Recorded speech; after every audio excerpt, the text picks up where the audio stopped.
Welcome back to Mondays with Megan. We, oh, hi. Oh, hi. Yeah. Oh, hi. Yeah. Did you decide that you want attention right when I'm starting the video? Yeah. Um, oh, buddy. It's not going to focus on him, probably. Hi. Oh, pff. And yeah, anyway. Um, oh, is the other kitty in here? Is she messing with the carpet? Yeah. Are you so cute? Are you so cute? Oh, come here. Want to say hi? You want to say hi? Oh, hi. This is what's going to happen. This is the occupational hazard of being an adorable little kitty. Yeah. Oh, purr, purr, purr. We're going to talk about feelings today. You want to help us talk about feelings? Oh, yeah. No, you don't want to. No, you don't want to. Yeah. Yeah. Yeah. Yeah. We're going to talk about feelings now. And he's like, I'm out of here. I'm out of here. Oh, except for I still want the pets. So as I mentioned in my last video, one of the things that I've actually just come to realize is one of the things that has been really central to the woke ideology, at least when for me, when I was in it, was that like my feelings, I was trained that my feelings mattered more than like reality. I've mentioned in a couple of videos, I think that the woke ideology kind of conflates reality and narrative and makes feelings into facts. And so you could state a fact, and if the feeling didn't match up with the fact, then the feeling was right, and you stating the fact meant you were wrong or racist or oppressive. And it's a pretty serious mental illness, actually, to do that. But I totally participated in that. I would say impact matters more than intention, which in some cases is true, but it's actually it's a pretty oppressive thing to say that to somebody. So for those people who are saying, oh, we want to be free of oppression, and oh, we're so oppressed and we need to get rid of oppression, it's, they're engaging in some pretty serious oppression when they say impact matters more than intention, because what they mean, especially in their actions, is that impact matters and intention doesn't at all. So, and we've actually had these trainings in work settings where they're basically microaggression trainings. You've probably experienced them, where oh, hi, are you poking your little nose above my computer? Yeah. Oh, hi. um the There'll be this example. Mary and Joanne are walking into work together, and Joanne looks over at Mary and says, wow, I really like your hair today. Now, normally that would be a nice thing to say to someone, right? Like that would be a compliment. Instead, this training says, well, how would this change if Joanne was white and Mary was black? This would be a microaggression. Really? Complimenting somebody would be a microaggression. And so I started to realize, like, what we're actually doing is training people to be afraid to say anything to each other. And that is not good at all. And it serves the agenda of the people in power. Because if you're afraid that you genuinely saying something nice to someone is going to be interpreted as an insult, because you're being trained that what I really meant, what Joanne really meant, is something racist. Oh, hi, you're back for pets. Um, Instead of like, no, maybe she genuinely meant she liked your hairstyle and it didn't have anything to do with racism. But we are not only training people. Are you so cute? I really wish the people could see this. Yeah, I wish the people could see this. You're so cute. Are you such a precious little boy? Are you such a precious little boy? Um, you're not only are we training people to be afraid to say anything at all because it could be misinterpreted, and that misinterpretation will stand regardless of what your intention is. So, and I think I mentioned it's pretty codependent, because then you not only get to control what anybody means, but you then can claim, oh, I was hurt by this and I was hurt by this, and the other person has to apologize. But we're also training people to look for insults when people actually might mean compliments.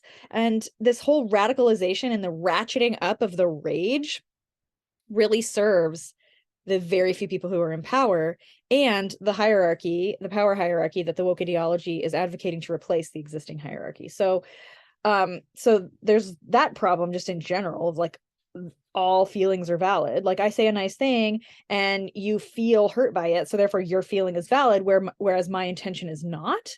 And people twist that into gaslighting, and it's like, yes, there are certain times. Oh, do I have something tasty on my fingers?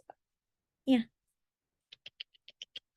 I don't know if you guys ever had cats lick you, but this cat really likes to do that, which is gross because you also use your tongue for toilet paper, huh?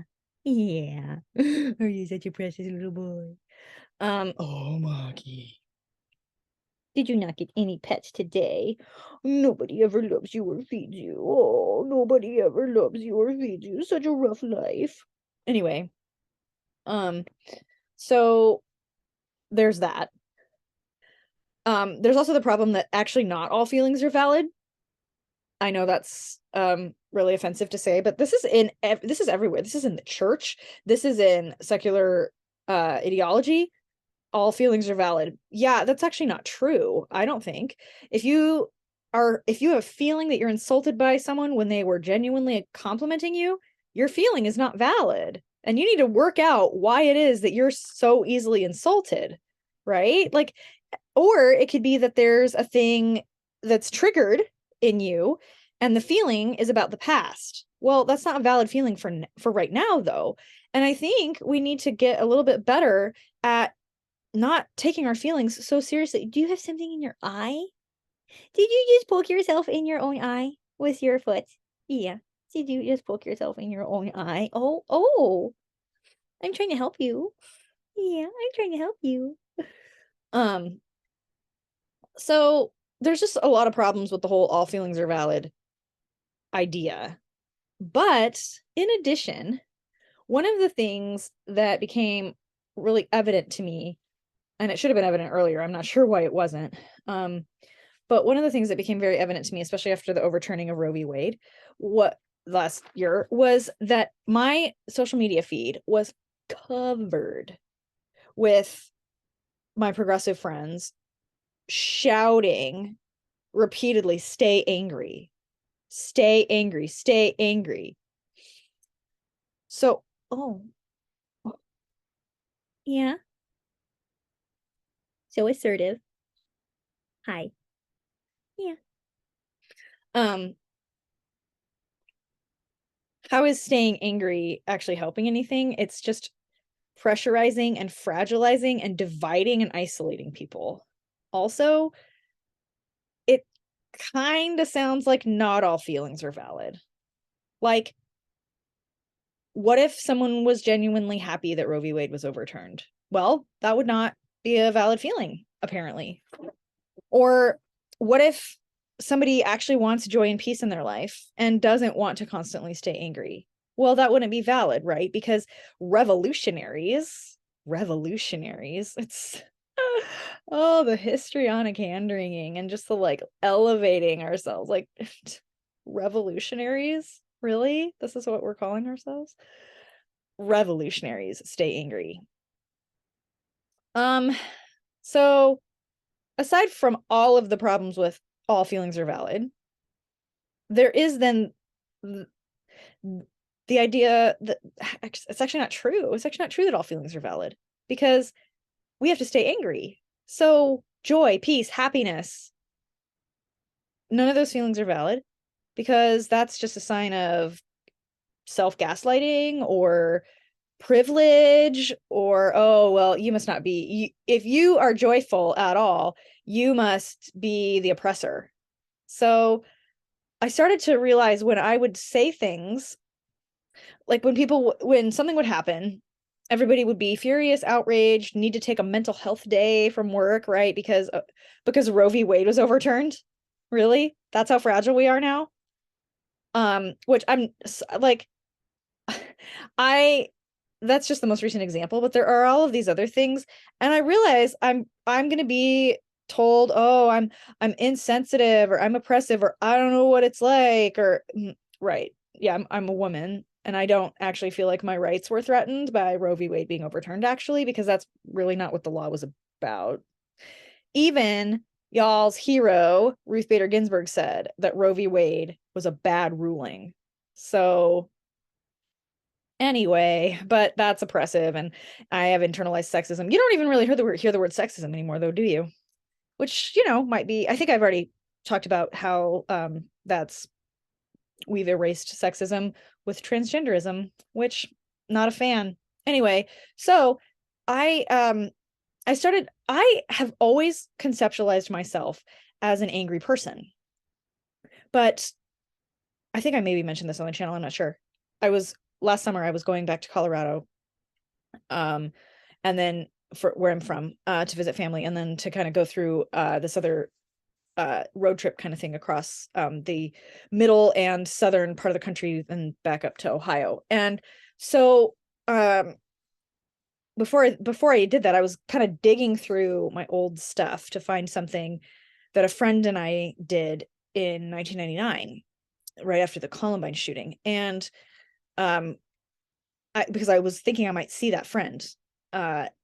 And I debated a long time. Those of you who know me, I debated back and forth about whether or not I was going to reach out. Anyway, we hadn't spoken in 10 years, but we grew up together. So this is a very long interlude to this prologue to all I mean to say is, as I was going through some stuff, I found a manila folder with notes that my friends had. You know how before text message, you would pass notes to each other during passing period in each other's lockers. You'd handwrite a note on a piece of paper. You'd fold it up in all these fun little ways so that they'd fit through the slats in the lockers, and then you'd shove it in your friend's locker, and then they would write back. Anyway, I saved a lot of those from 1999 to 2004. So from 7th grade until I graduated from high school, I saved those. And I did not remember that I did that. And I had to have saved them then, because it's not like you can go back and get those. So I guess that was the precursor to the text message, right? Which I love. I love that I got that. I love that and praise the good Lord also, that I graduated from high school before social media infected everything. I graduated from high school the year Facebook came out. I remember the original Facebook when it was just for college kids. Anyway, so sorry, there's a lot of weird things happening with my phone. I used to not be this distracted. I think we all used to not be this distracted. Anyway, so I was going through all of these notes, and I was reading the ones from like my close friends at that time, and they all saw me as a calm, collected person they could look to for leadership. And I was like, where did that person go? I've always thought I was really angry, but as I'm reading these notes, I'm remembering that person. I really wasn't that angry. And I didn't like it. I did not like that I was angry now and through my 20s. But I wasn't always angry. And I really think it was the infection of the woke ideology of stay angry. I was like, I was doing that. Everything made me angry. I felt entitled to indiscriminate rage. And so what I meant by all feelings are valid was I'm allowed to be furious at anything. So at any moment, I could be mad that you are a white man who said something correct to me, but because you're white and you're a man, I get to be mad that you said it. So this entitlement towards rage, and everybody has to have we got to wrap everything in bubble wrap, and we can't say harmful words, and there's a harmful words list now, guys. Really now, you think that's going to protect us? Like, what is driving this? So I mean, I have answers or hypotheses anyway, but this is kind of the unfolding of and this is pretty recent, this realization. And I was actually talking with a friend about it who made some pretty good points. One of my friends who's put up with me, who's been conservative the whole time that I've known him, and he's put up with me and my feminazism, my man-hating, my like fragile, indiscriminate rage. And I'm not entirely sure why he's put up with it, but here we are.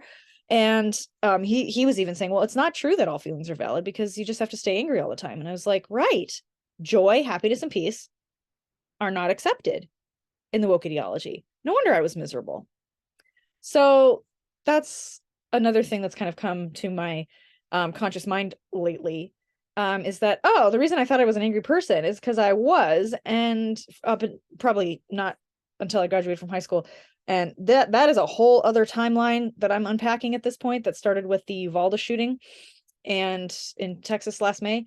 And for posterity, it's May of 2022 that I'm referring to at this moment. It's not May of 2022 right now. It's the Texas shooting was May of 2022. Wow, I'm really glad that I'm preserving this for posterity's sake. That's hilarious. Anyway, and unpacking all of the like, okay, so what's been happening since high school? Wow. So I think probably that's when all of the indiscriminate rage crept in, but I think also that's when the woke, sorry, I have stuff in my eye, like my finger, when the woke ideology started to take over. Because I had mentioned that that's 2004 when I started college. The first time was the first time I'd heard the definition of racism, being something that, and I didn't remember ever hearing about that exact thing before.